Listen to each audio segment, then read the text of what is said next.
Audio Jungle.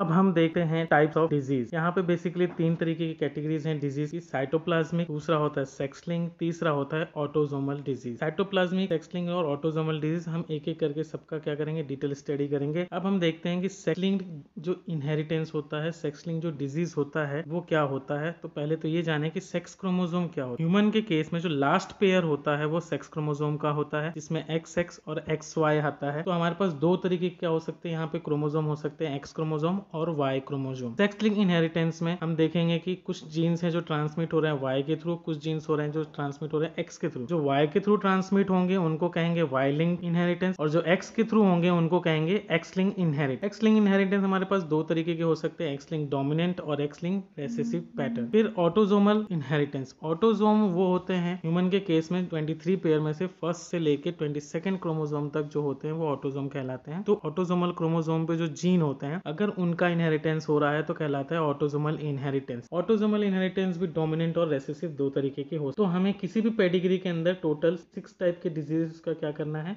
पता लगाना है। पहला होता है साइटोप्लाज्मिक, दूसरा होता है Y लिंक्ड, तीसरा होता है X लिंक्ड डोमिनेंट, चौथा होता है X लिंक्ड रेसेसिव, पांचवा X ऑटोसोमल डोमिनेंट और छठवा ऑटोसोमल रेसेसिव। इसको हम स्टडी करेंगे 1 बाय 1। अब हम देखते हैं, अगर आपको डिजीज इनहेरिटेंस से रिलेटेड कॉन्सेप्ट को समझना है तो ऊपर दिए हुए आई बटन पे क्लिक करें, जहाँ पे आपको डिजीज किस तरीके से वर्क करता है आपको पता चलेगा। चलिए पहला देखते हैं साइटोप्लाज्मिक इनहेरिटेंस। साइटोप्लाज्मिक इनहेरिटेंस जो है वो डिस्कवर किया था कॉरेंस ने। बेसिकली जो सेल होता है उसके अंदर 2 तरीके के जीन्स होते हैं। पहला कैटेगरी ऑफ जीन जो है वो कहलाता है साइटोजीन या प्लाज्मा जीन या एक्स्ट्रा न्यूक्लियर जीन। ऐसे जीन जो साइटोप्लाज्म में मौजूद हैं उनको हम क्या बोल सकते हैं, साइटोजीन, प्लाज्मा जीन या एक्स्ट्रा न्यूक्लियर जीन बोल सकते हैं। और अगर इन जीन का इनहेरिटेंस होता है तो कहलाता है क्या, साइटोप्लाज्मिक इनहेरिटेंस। आगे हम देखते हैं कि जो सम टोटल जो टोटल जीन प्रेजेंट होते हैं साइटोप्लाज्म में हम उनको एक साथ क्या कहते हैं, प्लाज्मॉन। और दूसरी कैटेगरी जो जीन की थी वो जीन्स जो कहाँ प्रेजेंट होते हैं, न्यूक्लियस में, जिनको हम क्या कहते हैं, कैरियोजीन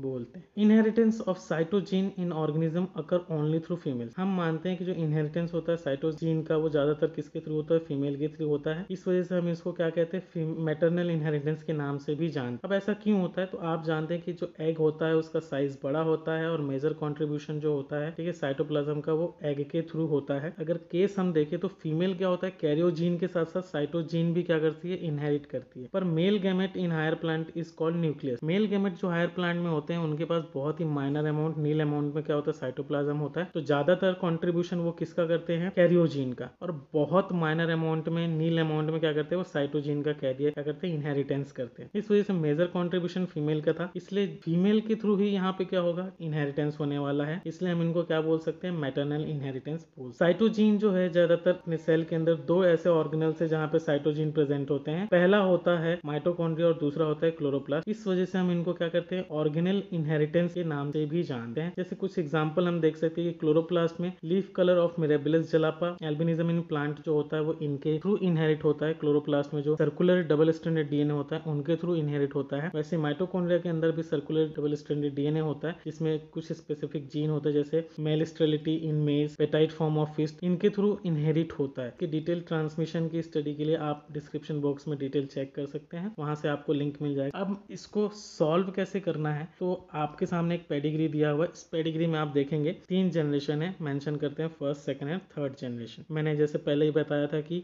आप क्या कर, वर्टिकल कंडीशन में आप क्या कर सकते हो, जनरेशन मेंटेन करते हो, और हॉरिजॉन्टल कंडीशन में आप उस जनरेशन के नंबर मेंशन करते हो, जैसे मैंने यहाँ पे किया हुआ है। अब देखिए फर्स्ट जनरेशन में फीमेल जो है वो डिजीज है, और डिजीज फीमेल के जो जितने भी ऑफस्प्रिंग बन रहे हैं वो डिजीज हो रहे हैं। तो सेकंड जनरेशन में आप देखिए फर्स्ट मेल डिजीज है, सेकंड फीमेल डिजीज है, थर्ड फिर से मेल डिजीज है, और फोर्थ फिर से फीमेल डिजीज। थर्ड जनरेशन आपको देखना है कि जो सेकंड जनरेशन की फर्स्ट मेल है वो नॉर्मल फीमेल से मैरिज कर रहा है, तो सारे बच्चे क्या हो रहे हैं, उनके नॉर्मल हो रहे हैं। सेकंड जनरेशन का आप सेकंड देंगे तो फीमेल डिजीज है और मेल नॉर्मल है, तो वापस से सारे बच्चे उनके डिजीज हो रहे हैं। और थर्ड देखेंगे कि मेल डिजीज है और फीमेल नॉर्मल है, तो फिर से बच्चे नॉर्मल हो रहे हैं। फोर्थ में आप देखेंगे फीमेल डिजीज है, नॉर्मल मेल से शादी करती है, तो फिर से सारे बच्चे डिजीज है। क्या कंक्लूजन निकाल रहे हैं हम, कंक्लूजन ये निकाल रहे हैं कि जब भी फीमेल डिजीज हो रही है सारे बच्चे डिजीज हो रही है, फीमेल जब भी नॉर्मल हो रही है सारे बच्चे नॉर्मल हो रहे हैं। ऐसे केस में हम क्या बोलेंगे, लेंगे कि आपने ऊपर ही पढ़ा था कि इनहेरिटेंस कैसा कहलाएगा, मैटरनल इनहेरिटेंस। तो पेडिग्री सॉल्व करना बहुत आसान है, आपको बस देखना है कि फीमेल डिजीज और सारे बच्चे डिजीज हैं विदाउट एक्सेप्शन, तो ये क्या कहलाएगा आप इजिली पता लगा सकते हो कैसा है, साइटोप्लाज्मिक इनहेरिटेंस है, बहुत ईजी है।